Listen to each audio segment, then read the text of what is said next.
এই ট্রিপে প্রতিবারই একটা গন্তব্য শেষ করে মনে হয়েছে এবার বুঝি আর নতুন কিছু পাওয়ার নেই, কিন্তু পরের গন্তব্যে পৌঁছেই মনে হয়েছে এই জায়গাটা না এলে যেন পুরো যাত্রাটাই অসম্পূর্ণ থেকে যেত। সেই ভাবনাকেই সঙ্গী করে আমরা রওনা দিলাম আমাদের পরবর্তী গন্তব্য দার্মা ভ্যালির উদ্দেশ্যে। ওম পর্বত দর্শন শেষে আবার নেমে চললাম তাওয়াঘাটের দিকে। পথে পড়ল আমাদের এই যাত্রার শেষ চেকপোস্ট। এরপর ধার্মা ভ্যালিতে যেতে আর কোনো পারমিটের প্রয়োজন হয় না।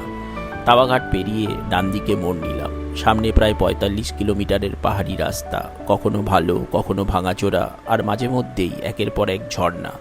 দেখতে দেখতেই পার হয়ে গেলাম এক একটা গ্রাম: উর্থিং, সেলা, নাংলিং আর বালিং। দান্তু গ্রামে পৌঁছতে সন্ধ্যা নেমে এসেছে, তবু দূরে তুষারে ঢাকা পঞ্চচল্লিশ শৃঙ্গ যেন অন্ধকারের মধ্যেও নিজের উপস্থিতি জানিয়ে দিচ্ছিল। তখনই বুঝেছিলাম আগামী দিনের অপেক্ষা সার্থক হতে চলেছে।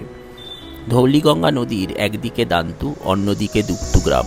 দান্তু থেকেই পঞ্চচল্লির সবচেয়ে সুন্দর ভিউ দেখা যায়, কিন্তু ট্রেক শুরু হয় দুক্তু থেকে। তাই সেতু পার করে আমরা পৌঁছে গেলাম দুক্তু, আর সেখান থেকেই শুরু হলো আমাদের ট্রেক। শুরুর প্রায় ৩০০ মিটার বেশ খাড়া চড়াই, তারপর পথ অনেকটাই সহজ। স্থানীয় মানুষজন পঞ্চচল্লির দিকে যাওয়ার একাধিক ট্রেক রুট তৈরি করেছেন। আমরা বেছে নিয়েছিলাম সবচেয়ে পরিচিত পাইনবনের মধ্যে দিয়ে যাওয়ার রুটটি। চারপাশে সুউচ্চ পাইন, ঠান্ডা হাওয়া আর পাহাড়ের নিস্তব্ধতা প্রতিটা পদক্ষেপই যেন উপভোগ করার মতো।